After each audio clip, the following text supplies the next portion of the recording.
ಮೂಡ ಅಕ್ರಮದಲ್ಲಿ ಈಗಾಗಲೇ ಸಿಎಂ ಸಿದ್ದರಾಮಯ್ಯನವರಿಗೆ ಹೈಕೋರ್ಟ್ನಲ್ಲಿ ಮತ್ತೆ ಬೆಂಗಳೂರಿನ ಜನಪ್ರತಿನಿಧಿಗಳ ವಿಶೇಷ ನ್ಯಾಯಾಲಯದಲ್ಲಿ ಎರಡು ಕಡೆನೂ ಹಿನ್ನಡೆ ಆಗಿದೆ. ಎಫ್ಐಆರ್ ಕೂಡ ದಾಖಲಾಗ್ತಾ ಇದೆ.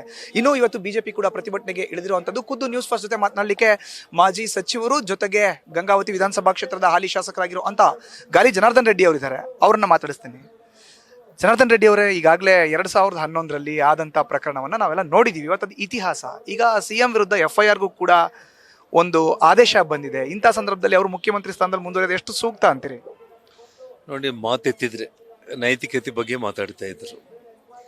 ಅವ್ರೇನು ತಾವು ಹೇಳಿದಾಗೆ 2011ರಲ್ಲಿ ನಮ್ಮ ವಿರುದ್ಧ ಬಳ್ಳಾರಿಗೆ ಪಾದಯಾತ್ರೆಗೆ ಬಂದಾಗ ಈ ಲೂಟಿಕೋರರು, ಗಣಿ ಲೂಟಿಕೋರರು, ಇವರು ರಾಜೀನಾಮೆಯನ್ನು ಕೊಡಬೇಕು, ತನಿಖೆ ಎದುರಿಸಬೇಕು, ಇವ್ರನ್ನ ಜೈಲ್ಗೆ ಅಟ್ಟಬೇಕು, ಈ ಥರದ ಮಾತುಗಳೆಲ್ಲ ಮಾತಾಡಿದ್ದಂಥವ್ರು ಅವರು.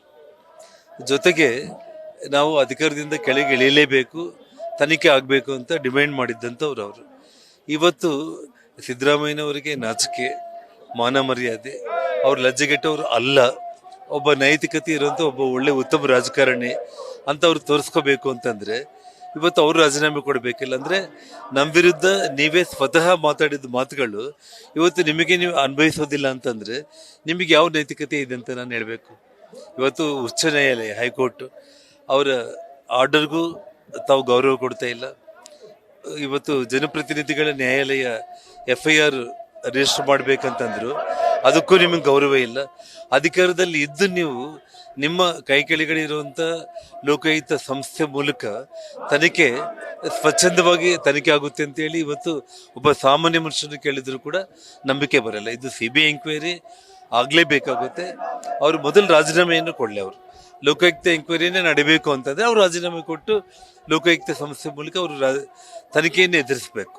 ಅವರ ಅಧಿಕಾರ ವ್ಯಾಪ್ತಿ ಒಳಗಡೆ ಬರುವಂಥ ಪೊಲೀಸರು ಅವರನ್ನು ಪ್ರಶ್ನೆ ಮಾಡಲಿಕ್ಕೆ ಒಬ್ಬ ಮುಖ್ಯಮಂತ್ರಿನೇ ಸಾಧ್ಯನ? ಸೊ ನಿಮಗೆಲ್ಲಿ ನೈತಿಕತೆ ಇದೆ? ಸರ್, ತಮ್ಮ ವಿರುದ್ಧ, ರೆಡ್ಡಿ ಬ್ರದರ್ಸ್ ವಿರುದ್ಧ ಅವತ್ತು ತೊಡೆ ತಟ್ಟಿ ಅವತ್ತು ಅಷ್ಟೆಲ್ಲ ಮಾಡಿದ್ರು. ಈಗ ಇದೆಲ್ಲ ಒಂದು ಕಡೆ ಕಾಲನೇ ಮತ್ತೆ ಅವ್ರ ಕಡೆ ಟರ್ನ್ ಆಗಿದೆ ಅಂತ ಅನ್ಸುತ್ತೆ. ನೋಡಿ ಬ್ರದರ್, ನಾನು ಒಂದು ಮಾತನ್ನು ಹೇಳ್ತೇನೆ ನಿಮಗೆ. ನಾನು ಮೊದಲಿಂದ ಕೂಡ ಒಂದು ಮಾತನ್ನು ಹೇಳಿದೆ. ನಾನು ಏನಂತ ಹೇಳಿ, ನಾವು ಮಾಡೋ ಒಳ್ಳೆಯ ಕೆಲಸಗಳು ನಮ್ಮನ್ನು ಕಾಪಾಡುತ್ತೆ. ಯಾವುದೇ ಒಂದು ಕೆಟ್ಟ ಕೆಲಸಗಳು, ಕೆಟ್ಟ ಕರ್ಮ ನಾವು ಮಾಡಿದರೆ ಅದನ್ನು ನಮ್ಮನ್ನು ಹಿಂಬಾಲಿಸುತ್ತೆ, ಅದು ಬಿಡಲ್ಲ ಅಂತ ನಾನು ಹೇಳಿದೆ. ಹಾಗಾಗಿ ಅವರು ನಮ್ಮ ಮೇಲೆ ಮಾಡಿರುವಂಥ ಎಲ್ಲ ಆರೋಪಗಳು ಕೂಡ ಮಾಧ್ಯಮ ಸ್ನೇಹಿತರಿಗೆ ಹೇಳ್ತಾ ಇದ್ದೆ. 1 ಲಕ್ಷ ಕೋಟಿ ಅಂತ ಆರೋಪ ಮಾಡಿದ್ದ ಸಿದ್ದರಾಮಯ್ಯ 1 ಲಕ್ಷ ಕೋಟಿ 6.5 ವರ್ಷ ನೀವು ಮುಖ್ಯಮಂತ್ರಿ ಆಗಿದ್ದಾಗ 1 ಲಕ್ಷ ಕೋಟಿ ಬೇಡ, ₹1 ನೀವು ಆ ಸುಳ್ಳು ಆರೋಪಗಳು ಮಾಡಿದಾಗ ಇವತ್ತು ಅಧಿಕಾರದಲ್ಲಿ ಕುಂತಾಗ ಏನಾಯಿತು? ಸುಳ್ಳಂತ ಆಯ್ತಲ್ಲ ಅದು.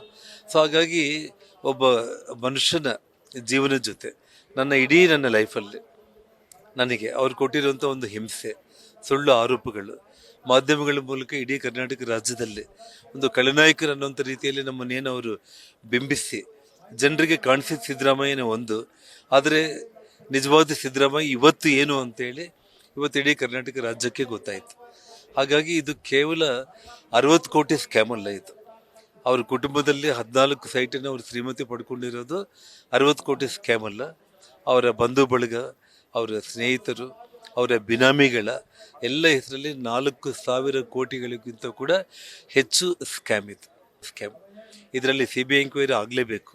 ಲೋಕಾಯುಕ್ತ ತನಿಖೆ ಅಂದರೆ ನೀವು ಮೊದಲು ಫಸ್ಟು ರಾಜೀನಾಮೆ ಕೊಟ್ಟು ನೀವು ತನಿಖೆಯನ್ನು ಎದುರಿಸಬೇಕು. ಹಾಗಾಗಿ ನೀವು ಎಷ್ಟು ದಿವಸಗಳು 40 ವರ್ಷಗಳು ಕೂಡ ಜನರಿಗೆ ಕಾಣಿಸಿದ್ದು ಒಂದು ಒಳ್ಳೆಯ ರೀತಿಯಲ್ಲಿ ಏನು ಸಿದ್ದರಾಮಯ್ಯ, ಆದರೆ ನೀವು ಎಷ್ಟು ಒಂದು ಕ್ರೂರತ್ವದಿಂದ ಎಷ್ಟು ಸುಳ್ಳು ಆರೋಪಗಳನ್ನ ನಮ್ಮನ್ನು ಮಾಡಿ ಇವತ್ತೇನು ಹಿಂಸೆ ಮಾಡಿದ್ರಲ್ಲ, ಆ ಭಗವಂತ ನಮ್ಮ ಭಾರತದಲ್ಲಿ ನಾವೆಲ್ಲರೂ ಕರ್ಮಸಿದ್ಧ ಅಂತ ನಂಬಿರೋರು ನಾವು.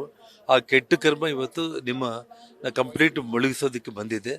ಇವತ್ತಿಗೂ ನೀವು ಇನ್ನೂ ಗಟ್ಟಿಯಾಗಿ ಅಧಿಕಾರದ ಆಸೆಗೋಸ್ಕರ ಹಾಗೆ ನೀವು ಕುಂತ್ರೆ ಅದನ್ನು ನಿಮ್ಮನ್ನು ಸಂಪೂರ್ಣ ಇದು ಮಾಡುತ್ತೆ. ಹಾಗಾಗಿ ನೀವು ಈಗಲಾದರೂ ಕೂಡ ಒಂದು ನೈತಿಕತೆ ಆಧಾರದ ಮೇಲೆ ತಕ್ಷಣ ರಾಜೀನಾಮೆ ಕೊಟ್ಟು ಅಷ್ಟೋ ಇಷ್ಟು ನಿಮಗಿರೋ ಗೌರವ, ಅಷ್ಟೋ ಇಷ್ಟು ಜನ ನಿಮ್ಮನ್ನು ಇನ್ನೂ ನಂಬ್ತಾ ಇದ್ದಾರೆ, ಆ ನಂಬಿಕೆ ಉಳಿಸ್ಕೊಳ್ಳೋ ಪ್ರಯತ್ನ ನೀವು ಮಾಡಬೇಕು. Thank you sir. ಇದು ಒಟ್ಟಾರೆ ಗಾಲಿ ಜನಾರ್ದನ್ ರೆಡ್ಡಿ ಅವರ ರಿಯಾಕ್ಷನ್. ಕ್ಯಾಮರಾ ಪರ್ಸನ್ ರಘು ಜೊತೆ Madhusudan, news first Kannada, Bengaluru. News first ನಿರ್ಭೀತಿಯಿಂದ ನಿಮ್ಮ ಪರವಾಗಿ.